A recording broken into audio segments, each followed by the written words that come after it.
Welcome, SouperStars, to the Kayfabe Soup Podcast, episode 6. Today we are going to be talking about WrestleMania.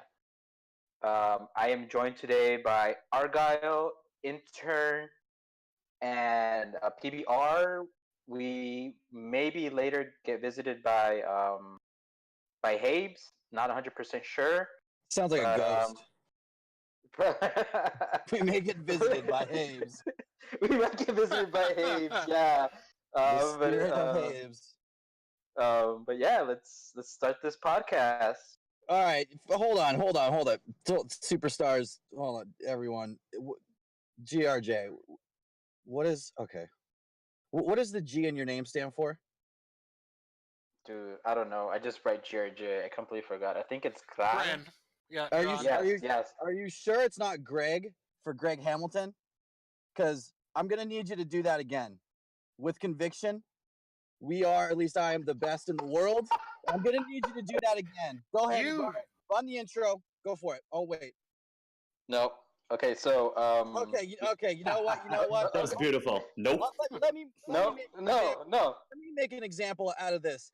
Making his way to the podcast, he is the Kayfabe Soup founder, former Predictions Game World Heavyweight Champion, former Predictions Game Tag Team Champion, Seasons 2 Predictions Game overall points leader from Orange County, California, weighing in at 185 pounds. He is your captain, Argyle. That's how it's done.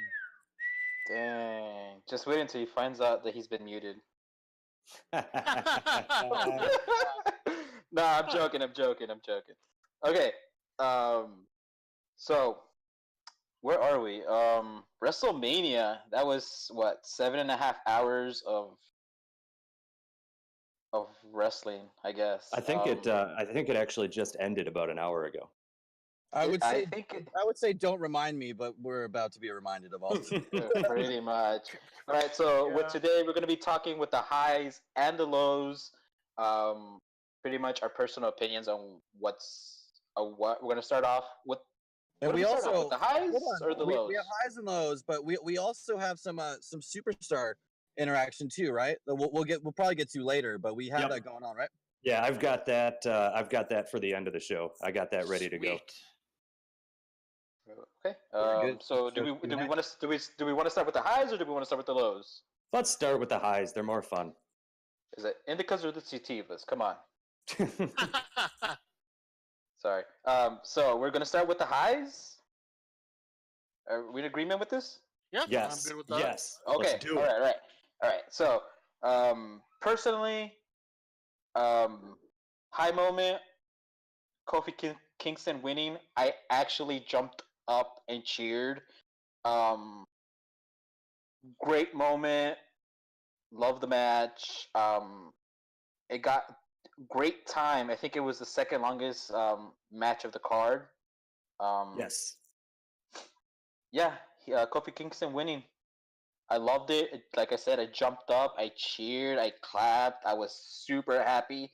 I don't remember the last time I felt like that. It was probably some freaking New Japan pay-per-view I was watching. But yeah, that is my high moment. I don't know. Yeah, I think that was one of those situations where, like, Daniel Bryan is such an awesome heel that had Daniel Bryan won there, I wouldn't have been mad because he's an awesome heel champion. But I think WWE had booked themselves into a point where if they didn't have Kofi win, the backlash would have been just ridiculous. It would have been completely unfounded, in my opinion, but it would have been ridiculous. And I'm super happy for Kofi Kingston because that win makes him a Grand Slam champion. So that keeps me in business with my series of articles. And like you said, it was a great match. You know, what you want to see at WrestleMania is a solid championship match. It was a great wrestling match. Didn't rely on bells and whistles. I thought for sure that was match of the night. Yeah. Like how you brought up how if Kofi lost, it could have been a huge backlash. The matches after was Samoa Joe versus Rey Mysterio, was Roman Reigns, Drew McIntyre, Triple H, Batista, Baron Corbin versus Kurt Angle, Finn Balor, Bobby Lashley, and then the triple threat at the end. I could honestly see the crowd booing the rest of that card up until the main event Oh, absolutely. And I think the reason of the placing of the match, I think they gave one of the reasons they gave Kofi the win is because they wanted to give their matches a big chance. Because booing, they would have been cheering for Kofi. It would have been the Daniel Bryan situation all over again. Yeah, and I think that because going into it, remember everybody was talking about, well, surely they're not going to have 3 babyface victories. So which of the 2 wins, or which one's not going to win? And as soon as they started with Rollins winning in the opening match, that was kind of like, I see what they're doing here. You put as much space as possible between the 3 babyface victories, so nobody's kind of overshadowing anybody else's moment. And I thought that was a genius bit of pacing in the way they laid out the show, because I really didn't think all 3 of them would win, and I was happy that they did. Yeah. Plus, I legitimately believe Brock wanted to be back in Vegas by like 30 minutes after that match and missed the entire night. Oh yeah, Paul Heyman's promo there, I believe it 100%. Like that. Yeah, that was great. Yeah, I love the whole him coming out and it's like, if we don't get the last show or the last match, might as well get this over with. Yep. I'm like, holy crap, that's great. Yeah. And so as long as we're on the Kofi part, that actually leads me to one of my low points of the show, and I'll just address it now while we're on that match, and that is that the WWE has the new Kofi Kingston, there's a new champ, yes there is, shirts. They put those on the WWE shop when the match started. So if anybody happened to be, and I know for a fact in our Discord chat that somebody picked up on it, and that's how I saw it. And that's just mind-bogglingly stupid. They put that on the site before the match was over. And for me anyway, it kind of, I was hopeful that, maybe it was a hoax or like a fake thing or whatever. But for me, it just kind of like, oh, I guess I know where this one's going. And it took a little bit of the oomph out of that, big moment at the end. Still a great match, moment for Kofi. But for anybody that saw that shirt, and I know Meltzer did because he reported on it and pissed a lot of people off. Yeah. Wait, Meltzer pissed people off? That never happens. Yeah, believe it or not. This is a rare case, though, where I actually kind of side with him because he's reporting on what WWE's doing. They're the ones that posted the shirt. He's just pointing it out. And, I hate Meltzer as much as the next guy, but he's in the right here. And that's one of my low points. I just wanted to point it out right there just because that's so, I can't believe they did that. It really reminds me of when Savage was going to win I think when he was going to win his title at WrestleMania 4, yes, like a month before, and WWF Magazine did an article where they referred to him as the new world champion. Yeah, it was a picture of Miss Elizabeth shopping, and it referred to her as the wife of new WWF champion Macho. Yeah, that was it. Yeah. I gotta highlight there too, just I guess to piggyback while we're on Kofi's match. But I think I can't go on without putting over Daniel Bryan a little bit here. Oh, for sure. And being a huge highlight for the show, obviously for the match. But just his in-ring psychology is just off the charts. Yes. Light years above anyone else that's on the roster. Sans a few that are on par or just below him, AJ Styles. But I mean, I don't know if you guys had picked it up, but just throughout the match, Daniel Bryan was starting to counter like every signature move from Kofi. Like every big move that he was trying to come up with, that he was trying to execute, Daniel Bryan was always one step ahead of him. And it was beautiful. The story that obviously it was portraying was that the champion here was well prepared. He had Kofi well scouted. This was not a regular match from them. This was not just any other match. You have a champion who's out here to win, and he's absolutely studied his opponent. And he kept him grounded with a lot of actual wrestling, like a lot of holds. Did that gory special right out of the gate. He had him in that headlock, brought him down. He just classic heel wrestling maneuvers. Yeah, and I think some of our low lights and what we're going to get into is the biggest one soon. It kind of takes away from Bryan and how much of a great performance he had. So I don't want to go on without bringing that up and addressing that, because Bryan really did put on a show for everybody. Yep. Yeah, absolutely. He's one of the few people in the entire company that is at the top, both in the ring, on the mic, and at understanding how to tell a story with a wrestling match. Yep. Yeah, no, agree completely with everything you guys said. Yeah. My own highlight, funny enough, if I was talking about best match of the night, I would definitely be piggybacking on everything you guys talked about. For me, my personal highlight wasn't even a wrestling match. Word life. You got it.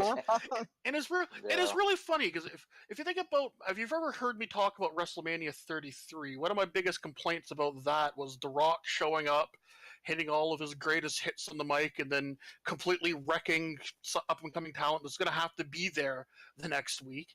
Don't forget about the part where he spent a half hour lighting his own name on fire on the stage. Or as I like to say, whipping out his Dwayne The Rock Johnson, and yeah. But when John Cena does it, albeit with way less fire and time, I absolutely love it. Is it because there was less time? Is it because I kind of like Cena more than I like The Rock, or at least more than I like the babyface version of The Rock? I can actually answer that question for you. Is it both? You're probably right. Are you talking specifically about this show or in general with John Cena? Even in general, on the most part, I think Cena's a better in-ring performer than The Rock ever was, at least. And I think when Cena comes out and he's not doing a match, he's just doing an appearance. When Cena does it, it's different. I mean, it's not different every time because it's the same character, but he's not just like The Rock where he's just going to come out, make a few jokes, do the millions and millions and, all of his catchphrases and all that. With Cena, it's a little bit more interesting because it's a little bit more specific to who he's with. In the case of this show, I think that the nostalgia factor, me personally, I've been asking for the Doctor of Thugonomics to come back just once, just for fun, for nostalgia's sake. And this was perfectly executed. Just everything about it, from the way that they used that Babe Ruth video to build suspense, like who the heck is this going to be? And then as soon as the music hit, I was literally, and if Habes were here, he could back me up because he was sitting right next to me.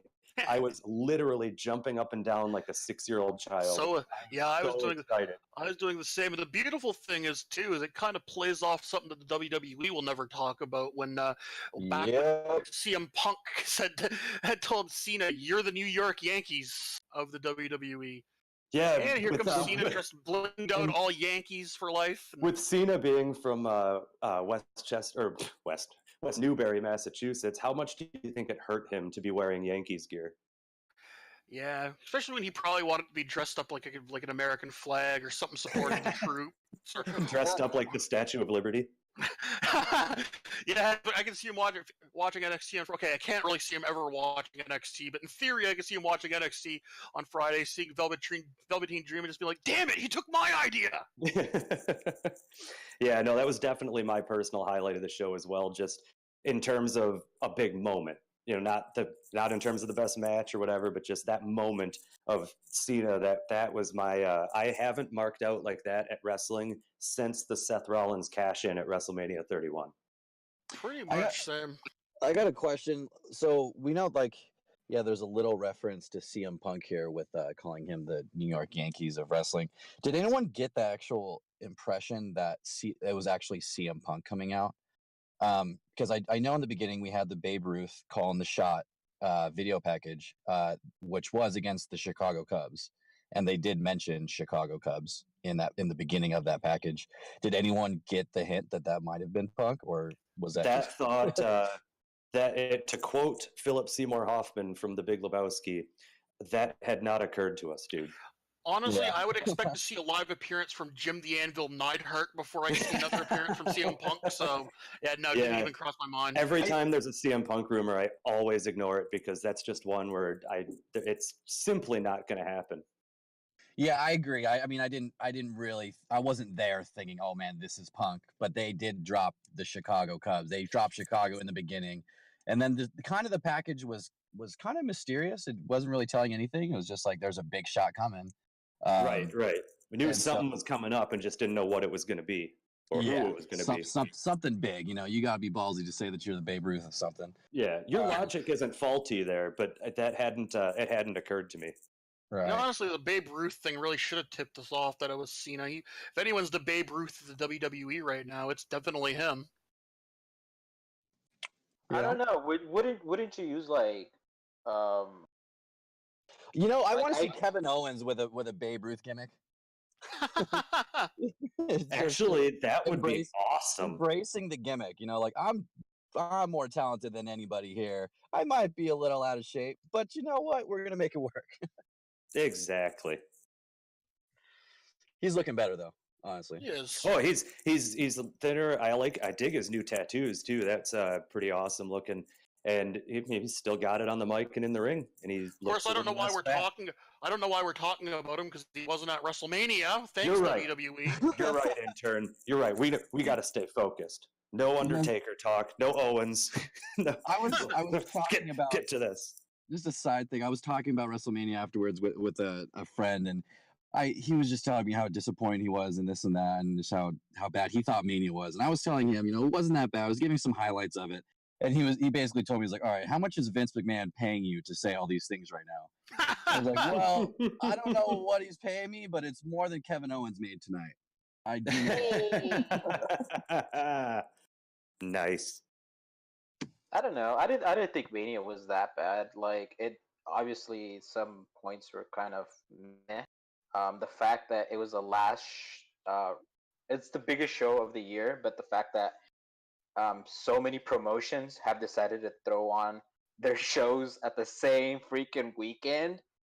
Oh, it was a huge weekend. Huge weekend. Yeah, a huge weekend, and I totally understand it. I know who the guys from AEW. They say they don't want to piggyback off of it, which I totally understand. But everybody else is doing it. Oh, yeah, how do you not? Everyone does. Of course you do. Everyone's in town. Yeah, full of wrestling fans from all over the world. You wouldn't even have to feel bad about that. They're all looking for shows and parties and. Yeah. No, and I totally understand that, but damn, I completely forgot my point. Holy crap! AEW not piggybacking off of WWE's weekend or WrestleMania. Before that, like WrestleMania, like it was just I was so like burnt out on wrestling because. We were talking about. I was saying, I didn't think WrestleMania was that bad. It's just that after so much wrestling, because I watched the NXT pay-per-view, I watched a couple clips of some of the smaller promotions that were uploaded to like Reddit or Twitter, or even to the page by Habes, who's been doing an amazing job with all the uploads. Who? It's the ghost we're being visited by later, maybe. Yeah, maybe. I don't even know. I was watching the New Japan or something. Yeah, I was watching the New Japan stuff, the Ring of Honor stuff, freaking, and I was just so burnt out by WrestleMania. And but still, I thought it was a good show. I didn't think it was bad, other than the low points that obviously it's gonna have. To be fair, even if it was bad, you watched the Ring of Honor stuff from Saturday. Anything, even the worst stuff on WrestleMania felt pretty good compared to a lot of that Ring of Honor stuff. Dude, freaking! I know this is not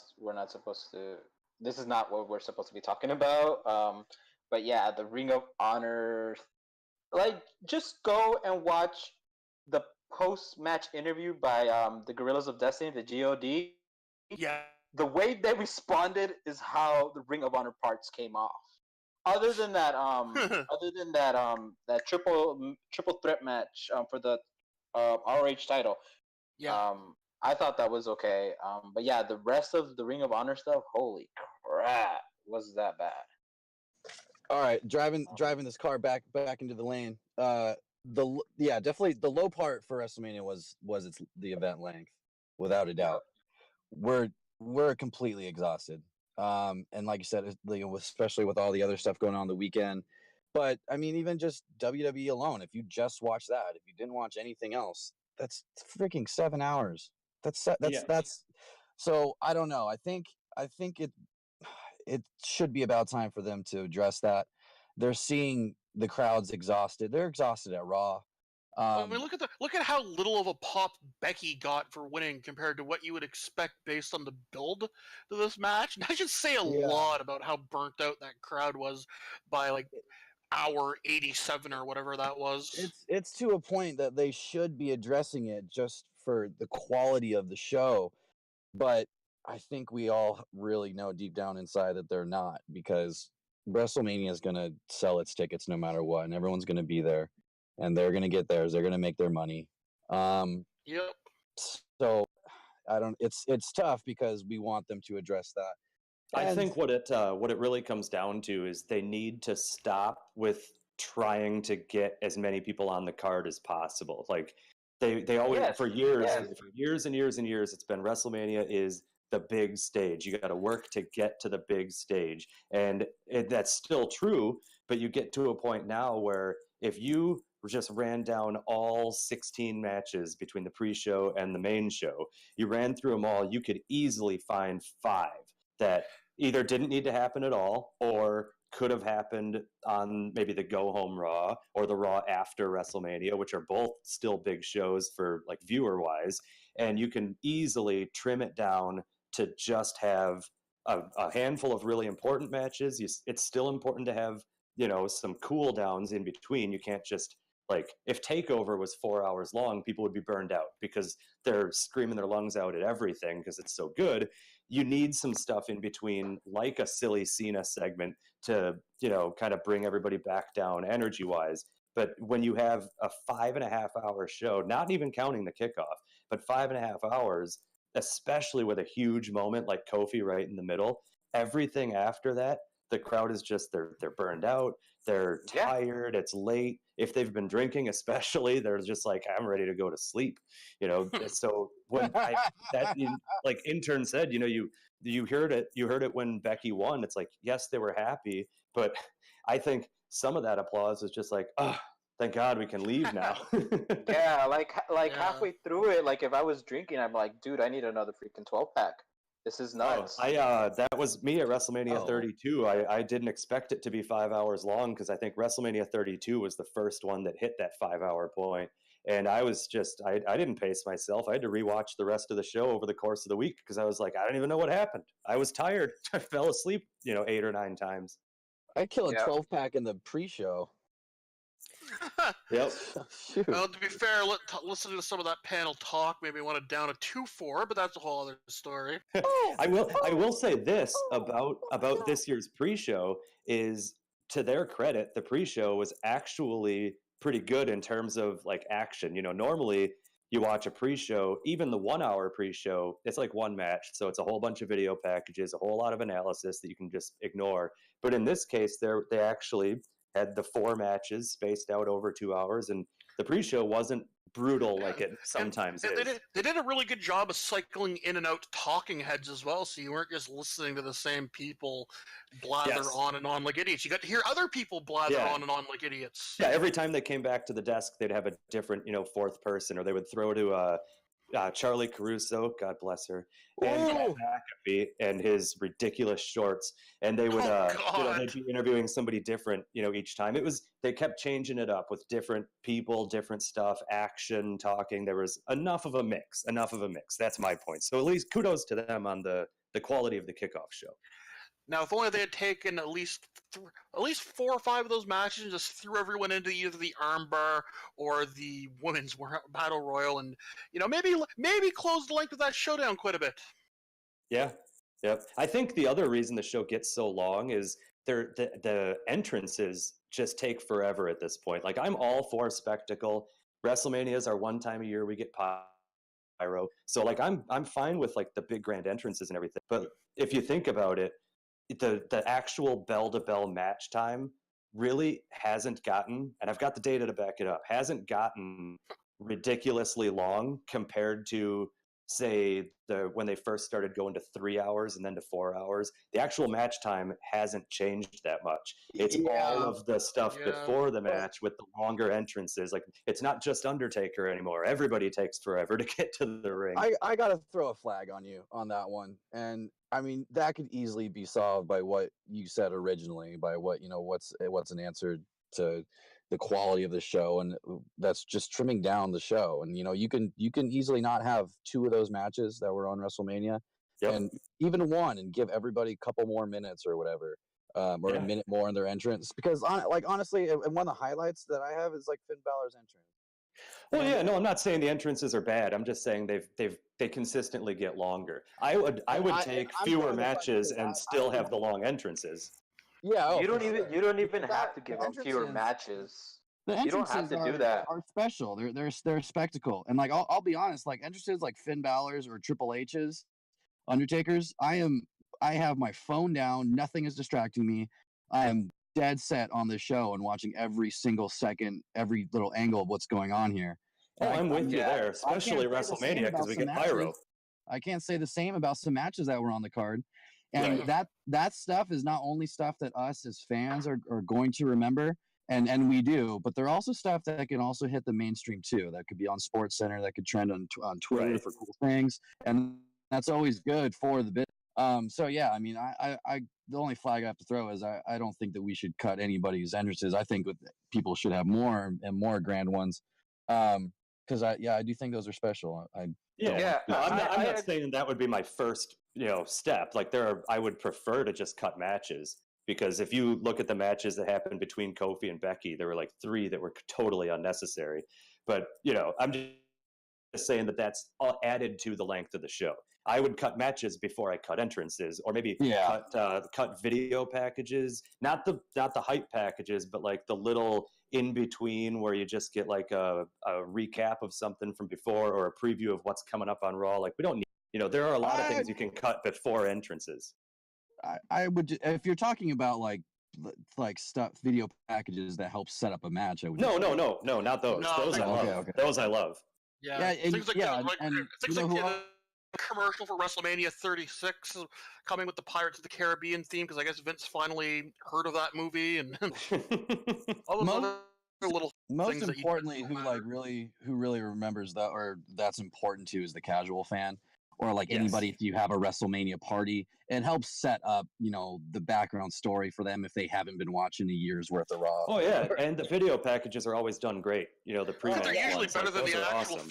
They're usually better than the actual story builds were executed. Yeah, they'll make a terrible story look better. You know where I was going to go in our WrestleMania podcast that we had, the one before the pay-per-view, was like one of the best WrestleMania moments, I think, was what we were going after, but I never got it in, was not even like a match or a moment that was really there. It was a video package, and it was Stone Cold and Rock WrestleMania. I knew you were going to say that. As soon as you started in with that, I knew you were going to say that. That's a phenomenal video package. Yeah, and I mean, you probably won't find anybody that dislikes Limp Bizkit more than I do, but still, that video I don't know. I'm a pretty high contender on that one. But still, that was a moment in itself. Like just those 5 minutes before the match even started, as we sat down and watched that video package, like, oh man, this is about to go down. Like this, they were hyping it so well. And that's what gets you. That's what gets your emotions up. Like you can be excited for the match from a I like to watch wrestling standpoint, but it's those video packages that really remind you of, yes, I am invested in this and I care about the outcome and how it goes. Oh man, they hit those Stone Cold Stunners and like the beer cheerses on the guitar hits and stuff. And it was perfect. It was literally the only time in my life that I forgot I was listening to Limp Bizkit, because what I was seeing was so good. Yeah, for sure. I have a highlight, one that actually wasn't even on the show. I think we discussed it amongst ourselves. At least I threw it out there, but I don't know if anyone really caught this, because I think it was just on social media. Well, a couple things. One was Velveteen Dream backstage in WrestleMania. Did you guys catch this? Yeah, I saw that. I saw that on social media, and that actually is that the clip with Murphy? Yeah. So that actually. Oh, go ahead. Sorry. Yeah, we had Velveteen Dream backstage at WrestleMania. He was somewhere around gorilla position. He had Buddy Murphy walk by, and Velveteen Dream he's in his selfie cam taking a video and says, "Look at that. That's the face of a guy that couldn't of WrestleMania weekend." As he's walking by after his loss to Tony Nese, and Buddy Murphy catches it. He catches what he says, and he says something to the effect of, "Yeah, well, I just stole the show." And then Velveteen Dream automatically comes back to the effect of stole the show. Watch NXT TakeOver from Friday. Matt Riddle and Velveteen Dream. You'll see stealing the show. And then taunting on his way out with, "Where's your title?" Yeah. That clip actually made NXT this week. The actual NXT TV show. Did? Oh yeah. Yeah. Beautiful. Yeah, I mean, I don't know if I've said it here publicly or not, but Velveteen Dream is my favorite thing in professional wrestling at the moment, and has been for a bit now. You're not going to get an argument from me on that one. He is awesome, and tremendous. Before we get too far down the side road, just real quick, since TakeOver came up, that specific match with Dream and Riddle, I love Velveteen Dream, but I don't care that much for Matt Riddle. I just don't like his character, and I hadn't seen him wrestle much. But that match, I had super low expectations, and that just blew me away. That was easily the best match of the entire weekend. Riddle Dream match. I was kind of there with you on Riddle. At least I was just more open. Just like, okay, I need to see more from you. I haven't really seen you in a really strong, lengthy singles match. So we had no idea. But man, I think he definitely changed some minds. That guy can go. He changed my mind for sure. Yeah. Don't get me wrong. I'm still gonna hate him whenever he has a microphone in front of his face. Cause his character is still annoying. It's the worst. Bro, the son of Vince Russo, but he looks less like a bro kind of guy and more like a bruh kind of. Oh man, but he can go. He can go. He proved that. I don't know if you caught my post, but that was an Argyle 5-star match. That was my favorite match of any of the whole weekend, even more than Gargano and Adam Cole. Which was another fantastic match. Oh my god! Yes. But hey, getting back to our WrestleMania show, I have a highlight that we haven't touched on yet. You guys ready for this? Superplex from the lighting rig down to the we'll call it the floor for the sake of storytelling. But that was another moment that I when I rewatched that match last night, that I forgot how much I enjoyed that match. And that moment at the end was awesome. It was the first time in a long like I've watched a Shane McMahon match that actually told a story and wasn't just like when's he going to jump off of something, because usually that's all it is. But this one, it had a coherent story. They worked together well, and Shane bumped his ass off for the whole time. Credit to Shane McMahon for it wasn't just like one big stunt. Like, he was bumping everywhere. Oh, and it wasn't him actually jumping off of something. It was someone throwing. Yes, the suplex spot. I did not see that coming. This time, it was a little different off the scaffold. Yeah. One thing I would like to bring up is last week on the podcast, Argyle said Shane McMahon has no reason to win, and here we are. I thought the way they did it was perfect. Because he had no reason to win, and he didn't really win. He just lucked his way into a win, which is perfect for Shane McMahon. If he's still going to be doing his gimmick with Greg, then sure. Like, he could still get that heat because he won. Yep. I mean, I guess I could be okay with it. But, I mean, at least I just face-palmed at it. In hindsight, I could come around to it, but at the time, I was if you're in the Patreon chat, you saw my literal response to that was just ... Really all I could muster. That's a Discord chat, not a Patreon chat. Get your forums right. Yeah. I just wanted to subliminally promote Patreon somehow.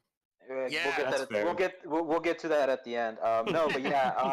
The whole thing, I thought this was going to be another Shane McMahon match. I enjoyed it. I wasn't burnt out 100% on this yet. Yeah, it was still early enough. Yeah, and that ending, the fact that Miz went with him was like I don't know what to call it, but it was the best thing ever. Just because I was waiting for Shane to kill himself. Yes. And he almost did when he bounced off that golf cart. Yeah. I'm 100% sure he meant to just land on the golf cart, and then Miz would try to pin him on the roof of the golf cart, because the way he hits it looks like he's just trying to flat back it, but then he bounces off of it and lands on his head on the concrete. I'm like, he didn't actually bounce off. He was so sweaty that he just slipped off. Something. I'm all like it honestly looked like a scene from one of the Jackass movies when they mess around with the part. He just like went off of that, and I'm like, holy crap, where did he go? Yeah, and because then it wasn't lit down there either. If he meant to fall down there, they would have already had the shot set up there. Yeah, they would have had a carry me man up down there. Yeah. One of the other is, before we get away from that match, one of the other things I loved about it is ever since they started doing, where they have like 15 different foreign language announcers and like 10 of them are all up in the crowd in that line of tables. Ever since they started doing that, I've always wanted a match to go over there and start messing up those tables instead of just the ones by ringside. And they did it. And that was another one where I'm like, yes, they're just going right down the line. They're knocking the tables over. Shane's going through one of them. Charles Robinson's over there trying to stop one of them from falling over, and he's like huffing and puffing. Rewatch it and watch Charles Robinson. He is hilarious during that whole stretch. But yeah, that was one of my other favorite moments from that match, was when they went down the line of all the other foreign language announce tables. I'm like super nitpicky here, but I would have liked them to put a little decor down there on their bump in the landing area, because it just looked like a stunt pad. Like we just knew what it was. Like they could have thrown they could have made something up. There's a Croatian announce team and a Laos commentating team, announce team down there, and then they had to move out of the way. I don't know, something. Sure. I totally get what you're saying, because when you watch or Croatia for Croatian SouperStars. The fact that you brought up Laos makes me think of Hill. Yeah, same here. I get what you're saying, because a lot of times when they do big bumps, we're all smart. We know it's a crash pad. They're not going to let them actually like suplex somebody 20 feet down to the concrete floor. We're not idiots. Yeah. But they can at least, like you said, they can kind of dress it up to make it look a little better. The first thing that comes to mind when you say that is when Shane did his big elbow drop off the Titantron. I believe it was on Test, but it might have been on the big show. But he jumped off there, and it actually looked like a big box. It looked like a hard surface, and it broke through it, and it wasn't as obvious that it was a big crash pad. We all know it's a crash pad. Yeah. Try to dress it up and make it look a little, I'm not taking anything away from the suplex itself, because I love suplexes and I love big stunts, so it was cool to me. But yeah, the landing would have looked a lot better if you didn't actually just see that pad, expand when they hit it. It's just aesthetically pleasing. Yes, aesthetically pleasing. That's the way to put it. My only other nitpick is that Jim Ross is no longer around to completely exaggerate how high that suplex is from and increase number every week. 50 feet in the air. And then, the next time, hey, it was good 80 feet, right through the 17,000-pound steps. Yeah. God bless JR.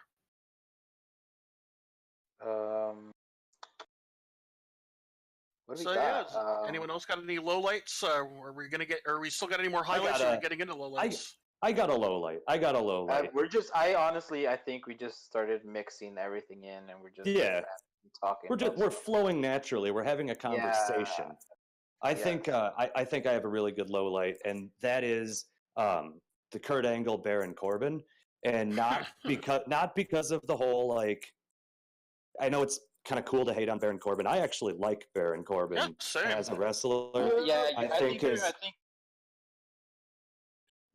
thing I hate about this match is I think I get it perspective. The story goes all last year. The story wrote itself with the whole GM thing and all that stuff. Just not big enough to be. It's fine if it's just an Angle WrestleMania match, but it's just not big enough to be Angle's final match. And maybe it won't be. I mean, as we saw on Raw, the whole Lars Sullivan thing, so maybe this will turn out to be fine in the end. But at least in the moment watching the show, my thought was just like, I want to be into this, but it just doesn't feel big. It doesn't feel big enough. Not only does it not feel big enough, but I had pointed out one time before, they had blown that feud off before already. Yes. Angle's beaten Corbin. Yes, exactly. So that's my, I guess I'm reaching to find lowlights because I actually thought the show was really good. But Yeah, that one I think we could have done without. You talk about trimming the show. There's one right there. I got another match we could have trimmed and another low light, and this is the grandest stage of them all, and it's an honor to be on it, and you should at least kayfabe wise work to get on it. But seemingly all it takes to get on a WrestleMania card is to lose every single match that you've been in for the last 3 years. Tweet out some champion a couple days before Mania, and then I guess you can get a tag team championship match and beat the Revival. They didn't tweet. They walked up to the Revival. Okay, whatever. And apparently they have GM powers now or something. Okay, first of all, you don't go and tell your employer that you want to quit and then let them talk you into staying. At that point, like, if Revival knew what was going to happen, because it was after a while you kind of saw the pattern of it, you should have asked to quit right then and there. You're like, dude, I would have let me lose the titles on Raw. I do not need this at WrestleMania. I called it last podcast, and even the podcast before that, when we were talking about how Kurt Hawkins and Zack Ryder are going to be the ones to beat the Revival, and it happened. What did they do? What did they do at Raw, Brett? Like, they had a rematch, didn't they? And then and they won in basically the same way. Yeah, they won with a roll up. That's right. And a handful of times, if I'm not mistaken. Dude, that's so funny because I will say this. Out. Go ahead. I said and this was pertaining to Dean Ambrose. I'm all like, this is not how you job out somebody that's leaving. If this guy's leaving, this is how you do it. And pretty much the way I explained it is what happened to the Revival.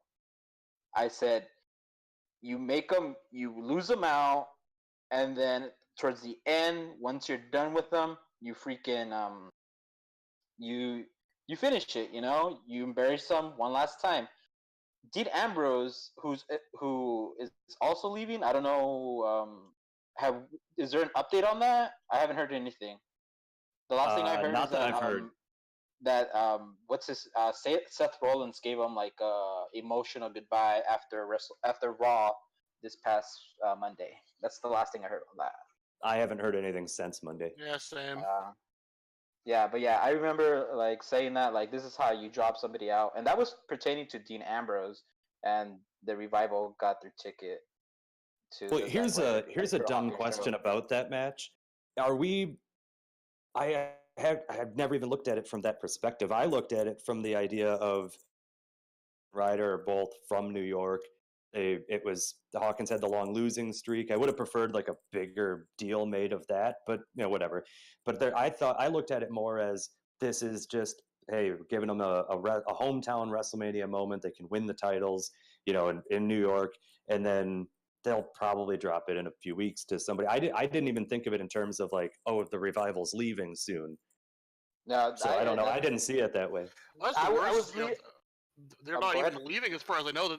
Didn't they get re-signed, and then like, oh, here's the titles to keep you here. And now it's like, suckers, we're gonna punish you. No, it wasn't even a re-sign. They asked to get released. Oh yeah, they just asked to get out. That was it. Yeah. Yeah, they asked to get and then I'm pretty sure Triple H is like, no, please stay, because I feel like once your Triple H's I don't want to call them children, but once you're the NXT people, like, you have it good with Triple H, right? Yeah, if Triple H if you're on Triple H's good side as an NXT call up, if you stick it out, I mean, it seems like Triple H really goes to bat for him, and it's just a matter of how much sway he has over creative. Yeah, exactly.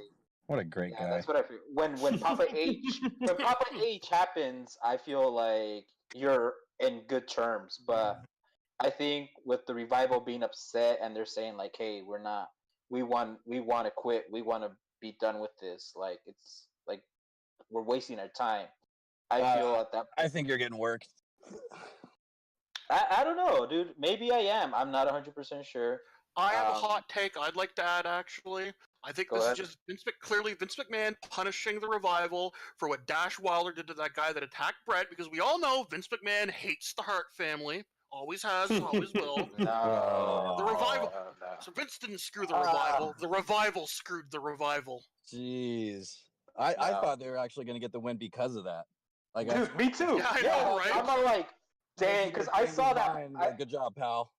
Yeah, like that punch, like holy crap! Like you saw the guy kind of go limp for a second.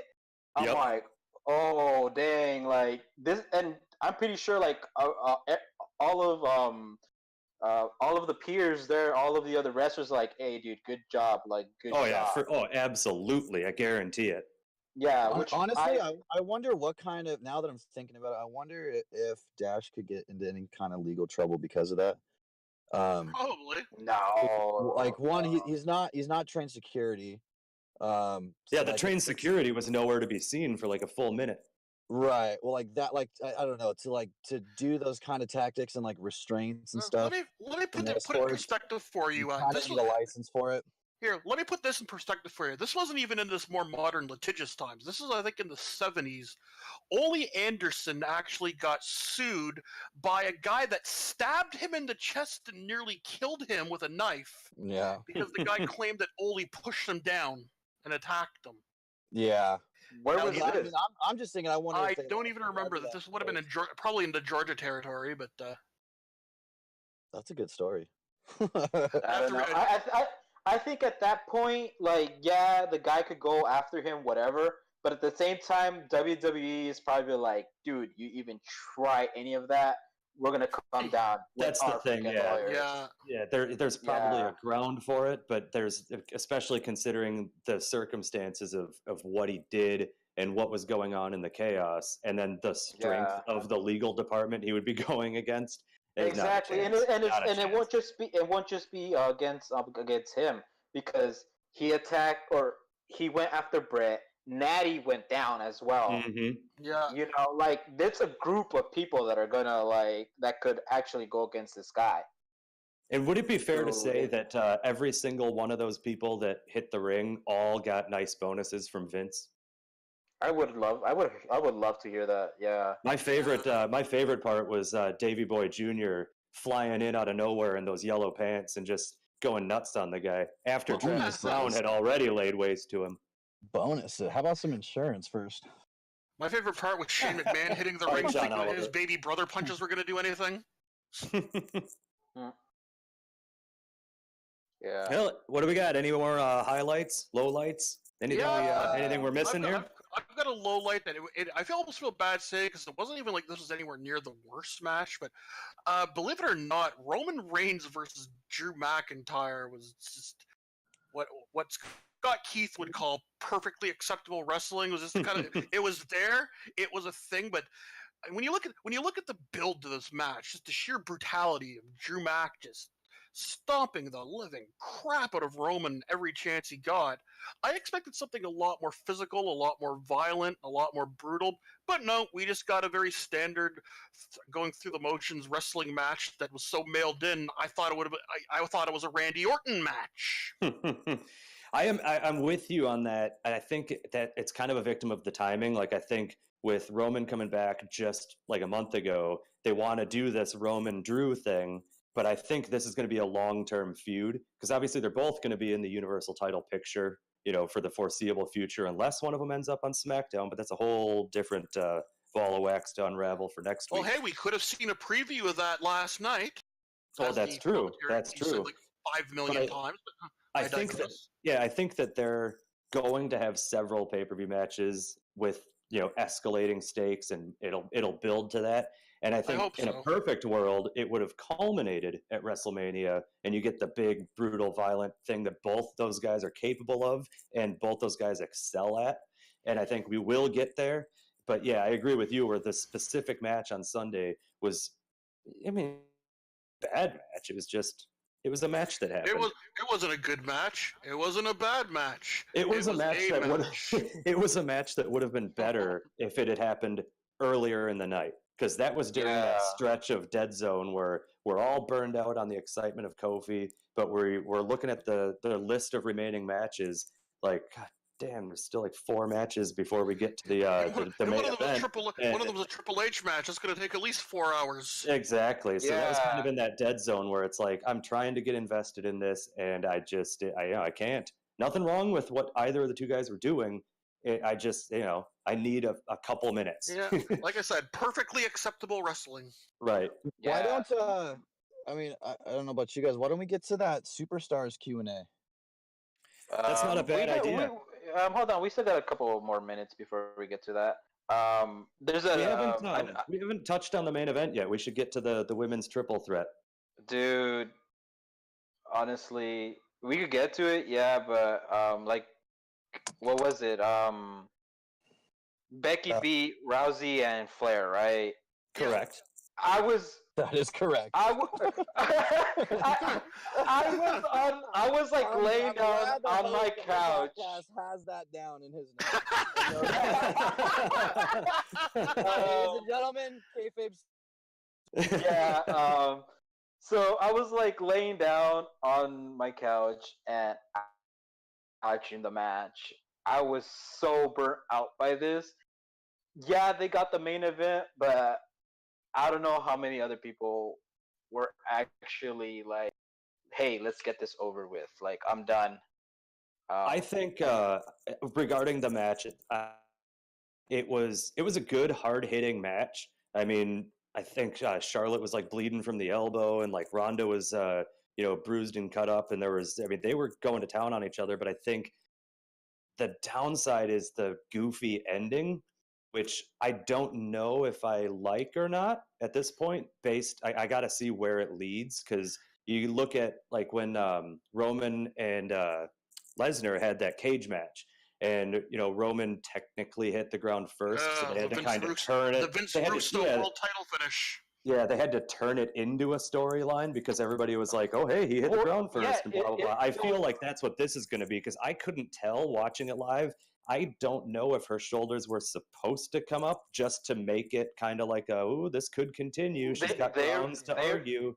They already started that. I don't know if you remember, but during WrestleMania, I think they showed the replay of it. They pointed it out right away. They did, but did you notice on Raw and SmackDown when they showed the slideshow clips, they didn't show a single thing of that pinfall. It went to black.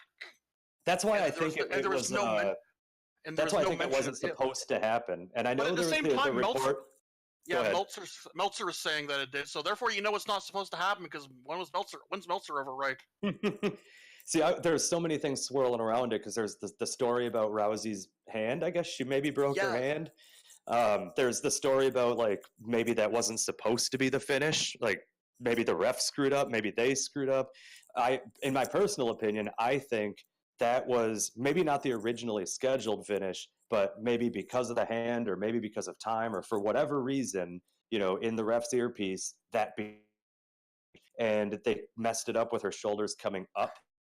And I think that by pointing it out right away, they were trying to get in front of it, just to act kind of, we meant that, and then they're not really sure what they're going to do with it yet. And that's probably why they haven't done anything with it on the weekly TV, is because they're still working out how to make that into the storyline they want to use. That's just my opinion. I have no facts to back that up, but that's just the vibe I get. Yeah, no, that sounds pretty reasonable. Was anybody feeling a low light Michael Cole's voice getting lost at the end? I wouldn't even call it a low light. I was entertained by it. Like, you get to those last few matches where it's like he's trying to call the action. I felt bad for the guy, because I'm like, he's trying to get into it, and I mean, he sounded even worse on Raw the next night. Yeah.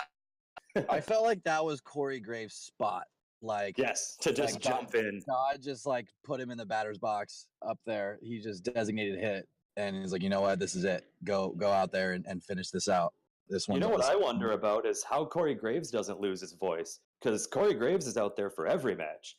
Cole's only calling the Raw matches. Graves is out there the whole time. Yeah.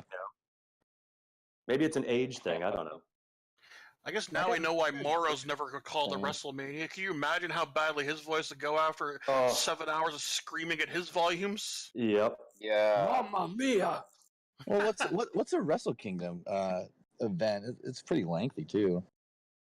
I mean, not 7 hours, but Yeah, last year's it wasn't it? I think last year's Wrestle Kingdom was. Yeah, the 2018 one was about 7 hours or so. Yeah. But that it didn't feel like it, but it didn't feel like it. Yeah, because each match kind of like, well, freaking New Japan, they actually what's that thing called? They actually do storytelling. Entertainment. Oh, they don't. They're not entertainers. That's true. Yeah. All right. Anything else? So, a low point that kind of bugged me, and I want to just bring it up quick second, was Lacey Evans not showing up during the women's battle royal. I'll agree with that. Yeah. I thought for sure that was her. After they kind of spotlighted her in the Royal Rumble, and then she's been doing that, walk down, walk back up, basically just to remind us that she exists while they figure out what to do with her. I thought this battle royal was going to be, the time to like really have her break out. I picked her to win in our predictions game. Yeah, same here. I'm just glad a lot of people did. A lot of people did. She didn't cost me as many points as Murphy did, but that's a whole other story. Yeah. Another thing is, I understand. Like, I love the fact that pretty much every title was defended at WrestleMania. I love that. I think they should all but two of them changed hands too. That's crazy. No, but that doesn't matter. Like it doesn't. It just blew me away. No, I thought it was great. Going back to the little conversation of which match should be taken out. At this point, I would have taken out the Usos match just because they lose it to Jeff and Matt on freaking Tuesday. Yeah. So, I was caught off guard by that because I mean, I don't have any problem with them being champions. Like, I can see them. They can be champions as long as they want. They're great. I love those guys. So it seems kind of weird to have them retain here just to drop it on Tuesday. Like, why not? If that's the plan, like, why not find a way to get the Hardys into this match at WrestleMania and do the title switch there? But I don't know. Maybe I'm just nitpicking now. The match itself was great, though. That four-way tag was great. I mean, the action. It was great. I think there's a parallel universe right now where Cesaro is still swinging Ricochet. That was great. I told Intern earlier today or last night when I was rewatching it. I told Intern I timed that swing, and he was swinging him for 42 seconds. That's insane. I want him to. I love the swing, but I want him to bring back the UFO, the one he used to do. I don't know if he ever did it in NXT. I haven't seen it like on the main rosters, but the UFO, I was a big fan. I don't know if I don't know if you guys know what I'm talking about, but not off the top of my head. Is this back in his Claudio Castagnoli days? Yes, it's the one where he would pretty much the same thing. He would put him on the shoulders, start spinning, and then after a while he would like not even hold on to them. It's them holding on to him. You could totally tell. They would wrap their hand around his neck, and he would just spin and spin and spin. And yeah, it was really cool. And it was up to them to see how long they wanted to go. Because after a while of him spinning, obviously with the force, they would have to let go eventually. So sometimes you just see him fly off him, which was I thought hilarious. I'd kind of like to see him bring back the. If you remember when he was a tag team with Tyson Kidd, and he would do the swing into the Tyson Kidd drop kick, or Tyson Kidd basement drop kick. I'd like to see them find a way to do the swing into like a brogue kick, but obviously you'd have to get him up pretty high at the end of it. But that would still be a pretty cool. I'd like to see him get back into winning matches again. That would be nice. Oh, that's just silly talk. Kofi Mania happened. Could we get Cesaro Mania next? Like, I need that guy to be on the top. I'm hoping, but going back to your little comment, I feel like if anybody could get somebody up that high off a swing, it could be Cesaro. Yes, it would be him. He has the strength to do it. Oh yeah, that guy's a freak in strength. All right. I'm pretty sure Argyle wanted to get into this a lot earlier. We're gonna get into the podcast Q&A where people from the Facebook get to ask us questions and see where we go. I have the questions right here in front of us. The first one is from Jer Cervantes. He says, "Wrestlers you think need more love?" Well, we just mentioned Cesaro, and that's probably my number 1, 2, and 3 pick. Yeah, me too. Same. I am going to go off the board.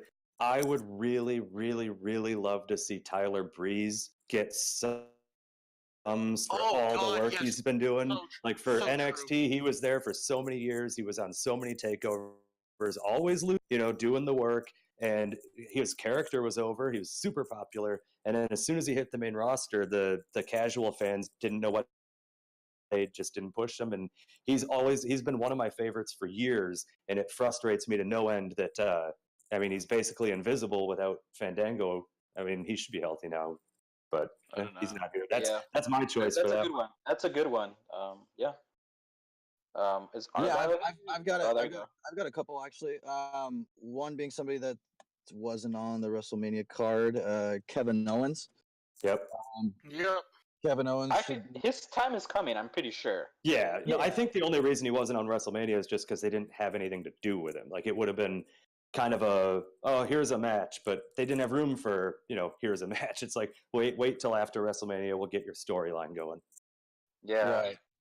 And then also, someone who's getting time, but I want like the rocket push on him, and more so is Miz. Agreed. So yeah, I want to see like a world title or universal title or whatever it's going to be if they unify them, winner take all. But yeah, Miz, he's getting his time, so it's not necessarily like somebody that's not or out of it. But I want the rocket push on him. Okay, moving on. The next question is from Brian Smith. He asked, after several weeks of gloating over the Kayfabe universe, how does it feel to not have your tag team champion world?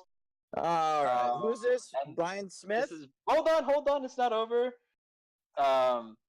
It says, I'm sure GRJ will be happy not to have to hear that anymore. Yes, I am happy that this is happening.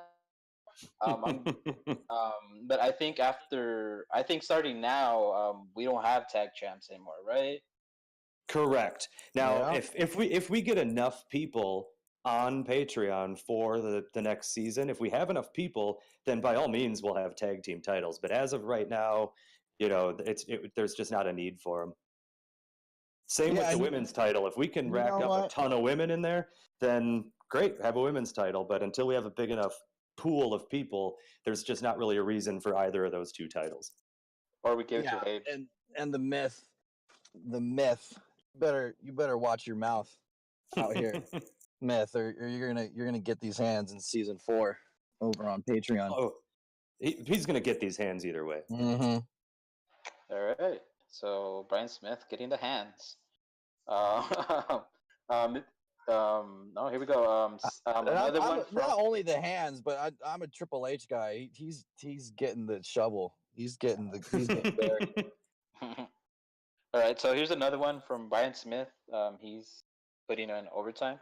He said, "How long until the Dream gets his wish and Vince calls him up? Personally, I think he will be called up after SummerSlam's takeover events." Well, I think he's actually has anyone watched tonight? He has, and I think Habes put something up. The spirit of Habes. I would have assumed that he was or could be in the Superstar shakeup and possibly be just drafted as like some kind of free agent. I would like to see him there next week, as soon as next week. Next week he's going to be defending the NXT North American Championship against Buddy Murphy on NXT. Is what he's going to be doing in the immediate. But I'd like to see him as soon as next week. That's my answer. I could see SummerSlam, but if you're asking me personally, I'd like to see it as soon as yesterday. I think, and this is going to be an unpopular opinion probably, I love Velveteen Dream, but I think NXT needs him right now more than the main roster does. If he goes up to the main roster, he's going to get lost in the shuffle. Like, he's going to be awesome. Don't get me wrong. Everything he does is going to be great, but he's getting more exposure and more work in NXT right now. And especially with the fact that, between him and Johnny Gargano, they're basically running the ship at NXT. And until the rest of that talent pool builds up into that level of stars, you got Riddle coming up, you got the NXT UK people, all that. until that happens, I think they need him down there. So maybe by SummerSlam, I could see that being the case. But I think Velveteen Dream, for one, he's like really young. He's like 23 or something like that, 23 or 24. And so he's got a ton of time. I don't see any reason to rush him because he's so good at what he does that, I'd rather wait longer. As much as I love him, I'd rather wait longer and then have him be a thing on the main roster than, have him come up and disappear in 3 weeks. Yeah, I think I agree. If we're talking unselfishly, right? And don't get me wrong. If he shows up next week, I'll be happy. I'll be like, "Hey, cool, Velveteen Dream," But I think he'd be better served in NXT right now. Can I give a little real talk here about Velveteen Dream? Yes. I honestly don't want to see him on the main roster until Vince is gone. I know. I agree with that because Vince won't know what to do with him. Triple H will push him like crazy. Yeah, I feel like that for a lot of the NXT guys. Yep. I feel like Ricochet and Aleister Black should have been still down there. I know that they wanted some fresh faces on the main roster, but yeah, I feel like they've been putting on great matches, but they don't know what to do with them. They're just putting them randomly in matches. Everybody. Oh, go ahead. Sorry. Go ahead. No, go ahead. Yeah, it's even worse when you look at guys like EC3 who gets called up, and apparently the only plans they have for him is nothing and then additional nothing. Yeah. Here, stand in the background of these occasional backstage vignettes. Yeah, basically. Okay. All right. Last questions are from Kaden. Who do you think is going to leave WWE next? I think right now top contenders for me will probably be the Revival and who are they? They were with AJ Styles. They were with Finn Balor. The Good Brothers. The Good Brothers. The Good Brothers. That's right. Yeah.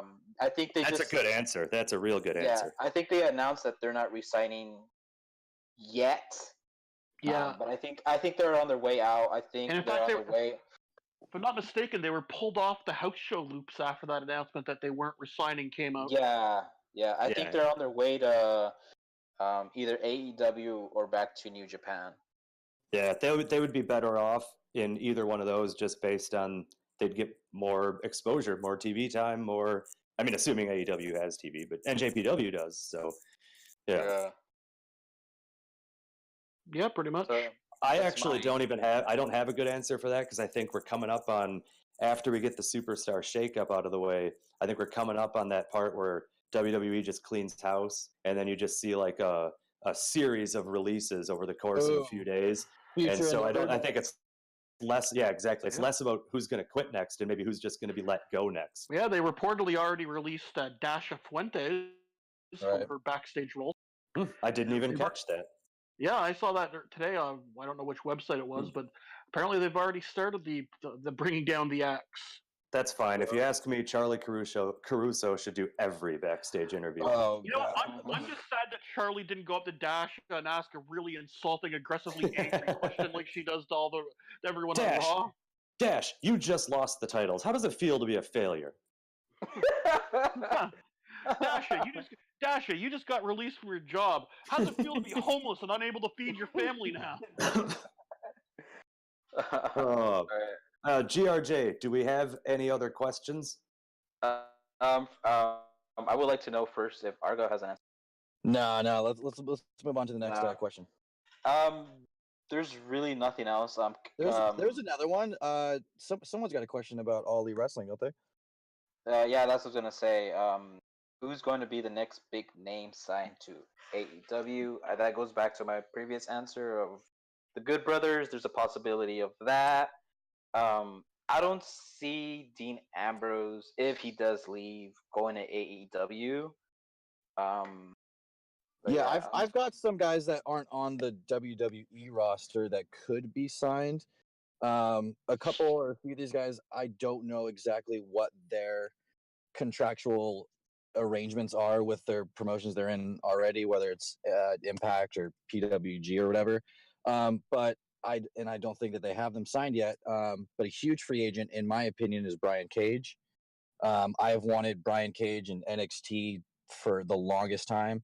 I've wanted him to come out in a huge spot, something like a takeover main event, and interfere in that, and to be the huge signing and just lay everyone to waste. I'm huge on Brian Cage, which kind of leads to some of his other buddies there in Impact, like Johnny Mundo, Taya. I think those guys probably have a home there if they wanted to, but like I said, probably contractually they can't yet. I think on that, like AEW wise, I think Taya and Mundo. Is he still Mundo? He's Johnny, whatever ring he's in at the moment. Yeah, whatever ring he's in the moment. Yeah, I think those guys. Yeah, they could. Johnny Elite. Yeah, they could go to AEW. Brian Cage. I think it was you that asked him what was his. I said, when are you gonna go? When are you gonna get Vince money? And he said, God, what did he tell me? Something like whenever Vince gives me the money. Yeah. Yeah, exactly. I feel like Brian Cage is one of those wrestlers that WWE is the goal. You know, because like AEW could be the biggest freaking thing for the next 10 years, but it's still not WWE. Yeah, and that guy's getting older too. He's wrestled in many countries. He's done it. That guy he has WWE written all over him too. Like he's the size of Ryback, and he's way more the talent than he is. He's way more gifted. Yeah, Brian Cage is a machine. I think like if I don't know if I'm gonna steal anyone's here, if anyone has anything else, but I think guys like Jeff Cobb could be signed. There's Dalton Castle, Will Ospreay, Zack Sabre Jr. I mean, I'd out of a lot of those guys, I'd like to see Jeff Cobb. I think those guys would have gone already if they were thinking of it. You know? Yeah, or they have another batch coming and they don't want to throw all their eggs in one basket. Or in the case of a guy like Dalton Castle, we don't know what kind of contractual obligations he has with Ring of Honor. Right. I really hope he gets off that sinking ship as soon as he's able to, though. Yes, right. I hope they pay out Jeff Cobb. I'd love for him to show up, whether it's AEW or WWE, because I think he'd be pretty awesome there as well. I guess Jay Lethal too, right? Yeah. Yeah. Right now, Jay Lethal kind of seems like a RH lifer, but I would love to have him in New Japan. Have him go back to Los Ignorables. But yeah, that's it. Yeah, that's all I got for that one. Brian Cage, let's get him. Intern. No. I think Argyle covered pretty much anyone I would have thought of, which is mostly Mr. GMSI.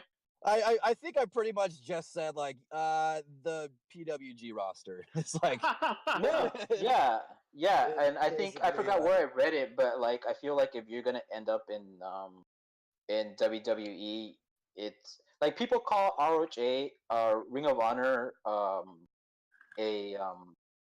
WWE factory. I forgot where I read it, but somebody recently just said that there's more people from PWG in WWE right now. I think Meltzer actually said that. He was talking about TakeOver. Was it? And he was saying, he was mentioning TakeOver, and he was saying, somebody had tweeted at him, said something, but he basically said that, look at TakeOver's, the TakeOver matches and the talent that was on TakeOver, and it's basically PWG from like 2 years ago or something like that. Or 2 or 3 years ago, whatever. But yeah, he did mention that. And, I know that at least PWG is kind of a recruiting grounds for WWE, and it has been for a few years now. I don't have an answer for that because, to be honest, until AEW starts actually doing stuff, I pay zero attention to all that. I want to get one thing in. We're up against the clock. We're almost done. I do want to get one thing in here. We didn't get visited by the Spirit of Haves. which maybe that's better for us if we're getting visited by ghosts. But I do want to pass along. He did give us some of his opinions earlier, and most of them we touched on, so there's no reason to go over them again. But the one thing that we didn't mention at all, and I feel like we failed in our duties, is Ben, for his oop moment of the show, would be Batista tripping over the middle rope on his way into the ring. Oh, yes. I don't know how we didn't think of that when we were doing our highlights, because I laughed for 5 straight minutes. And then, speaking of laughing, for his LOL moment of the show was Batista getting his nose ring pulled out by Triple H with the needle nose pliers, which was another phenomenal moment. But I had to share those 2 things from his opinions that he gave us, just because we didn't touch on it, and that was one of the funniest parts of the whole show. And that's all I needed to get in there. All right, that was 30 seconds of the spirit of Habes in PBR. Well, as a fellow Wisconsinite, I feel like I am best suited to serve as a conduit of sorts. Also, I did not know that Habes gave you notes on his thing. Yeah, I told him to, just in case he didn't make it. Check the chat, which pal. he did. Yeah. Okay. So we're gonna close out. Last thing, like always, thank you everybody for listening to the podcast. And submitting questions. We're gonna do it every week. Submit more questions. Watch out for that on Wednesday nights. We'll post the Q&A post. And we'll throw it out earlier too. Yeah. This was kind of a last-minute idea. Yeah, it definitely was. But yeah, thank you for listening to the podcast, no matter what streaming site you're on. Calling out the bigger ones right now, just Apple Podcasts, Google Podcasts, Spotify. That's pretty much the 3 big ones. The rest, we're on 9 total. Look for us. What else do we have? We have Pro Wrestling Tees, where you could get the brand new Predictions Game SouperStars t-shirt that just came out this past weekend. Yeah. Massive credit to Argyle. That's a phenomenal design on that shirt too. Great t-shirt. We are on Patreon, where the Predictions Game is moving to. Real quick, PBR, what are the tier price here? The tiers of the price on Patreon, as it relates to the Predictions Game, a month gets you into the SmackDown Conference, where you have the North American title to go for. $5 a month gets you into the Raw Conference, where you'll have the Kayfabe Soup Heavyweight Championship and the Intercontinental Championship to go for. Wrestling League, I'm blabbing about right now, but watch out for a post this weekend about that specific thing, because the deadline to sign up for that is going to be Tuesday, the 15th. So in the next few days, we'll have a couple of big posts, one about the Predictions Game and all the details and the good stuff there, and then one about the Fantasy Wrestling League and the good details there. So watch out for those. Yeah, real quick, let me throw out there. I gotta put over Superstar Bradley Lineback for purchasing our brand new Predictions Game Superstar t-shirt. 2 of them. 2 of them, that's right. Available on ProWrestlingTees.com. Thanks, Bard. Big ups to Bradley. Also, on all the platforms that we're on, we are also on YouTube, which, as well as this podcast, will be going up on. We also have on Monday nights Raw Reacts with PBR here. PBR. And then Tuesday nights. Sorry. Which one's PBR? I was getting ahead of myself because we got one on Tuesday too.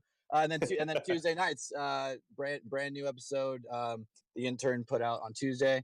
So not only will these podcasts, not only will these podcasts be going up on Wednesday nights, Thursday mornings, your times and when we get up for it, but also check it out Monday nights, Tuesday nights over on YouTube and not on the other podcast platforms. So if you're listening to this, no matter where it is, be sure to go over to our YouTube and subscribe to that so you guys can get on those episodes. And be sure to drop. Go ahead. One other thing about the YouTube, as long as we're talking about series, is PBR with the Grand Slam coverage. Got an article coming up on our 20th Grand Slam champion, Kofi Kingston. And as soon as I get time after all this other stuff, I'll get cracking on part 2 of the Grand Slam video series, which will be about Triple H, which Argyle's going to be all over, but that's a whole different story. But watch out for those on YouTube as well. All right, closing out. We're also on Facebook. We're on Instagram. We're on Twitter, Reddit, and that's it. Close. Top guys out.